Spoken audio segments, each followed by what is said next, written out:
Bonjour, j'ai 53 ans, mais en fait c'est complètement faux. L'essentiel de mon corps a à peu près 4,5 milliards d'années, et j'ai même à peu près 10% de ma masse qui a plus de 13 milliards d'années, qui est même née 3 minutes seulement après le début de l'univers. Et vous, c'est pareil. Parce que la question que je me pose aujourd'hui, c'est pas du tout quand est-ce que je suis né, mais quel âge ont les atomes qui composent mon corps? Quand est-ce que eux, ils ont été vraiment créés? Alors retour en arrière et on commence au Big Bang, au début de l'univers, il y a un peu plus de 13 milliards d'années.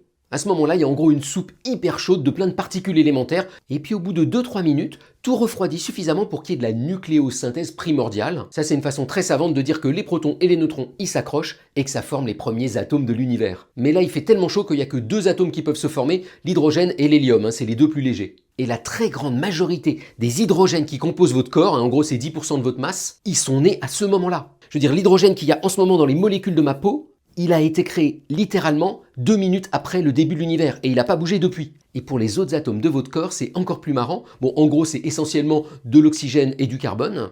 Eux, ils sont nés au cœur d'une étoile. Ça s'appelle la nucléosynthèse stellaire. En gros, une étoile, c'est une fabrique à atomes. Au cœur de l'étoile, il fait quelques dizaines de millions de degrés. Et ça, c'est suffisamment chaud pour que quand il y a deux noyaux, ils puissent s'accrocher l'un à l'autre et former un noyau plus gros. Vous voyez, c'est vraiment un jeu de Lego. Et donc là, on pourrait se dire, ben ok, nos atomes, ils viennent du Soleil. Eh ben pas du tout. Ils viennent en fait d'une autre étoile qui est morte depuis. Ce qui s'est passé, c'est qu'il y a 4 ou 5 milliards d'années à peu près, il y a un très gros Soleil, un 2 ou 3 fois notre Soleil à nous, qui a produit comme ça plein d'atomes, et puis qui est mort. C'est devenu probablement une naine blanche, et il a expulsé autour de lui tous ces atomes dans une sorte de poussière interstellaire. Ça s'est agrégé, ça a fait des poussières, des cailloux, des astéroïdes, des petites planètes, des grosses planètes, et finalement, la Terre. Et alors Carl Sagan, un merveilleux astrophysicien, avait résumé tout ça par cette sublime phrase « Le cosmos est en nous, nous sommes faits de poussière d'étoiles ». Et ben en fait, il avait raison à 40%, parce que 60%, on est fait carrément d'atomes qui viennent du Big Bang. Et Carl Sagan avait ajouté juste après cette phrase très étrange « Nous sommes une manière pour l'univers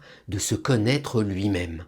Je pense que ce qu'il voulait dire, c'est que nous les humains, on passe notre temps à observer, à essayer de comprendre l'univers, en particulier les scientifiques. Et donc il y a quelque chose d'assez beau, d'assez étrange à l'idée que l'univers va fabriquer lui-même avec des atomes, des êtres humains qui vont observer cet univers. En gros, l'univers, il essaye de se comprendre lui-même à travers nous. Bon alors je pense pas que Carl Sagan il avait dans la tête des idées mystiques ou religieuses ou des idées de conscience de l'univers, c'était pas du tout le genre du bonhomme. Je pense que ce qu'il voulait dire c'est que oui, on est composé de poussière d'étoiles, mais on est quand même bien plus que ça. Et que notre propre conscience et surtout notre propre capacité à observer l'univers, ça nous donne un rôle un peu spécial et aussi une certaine responsabilité. Bon, je vous laisse méditer là-dessus et surtout sur le fait que vous êtes bien plus vieux que vous ne le pensez. Bonne journée!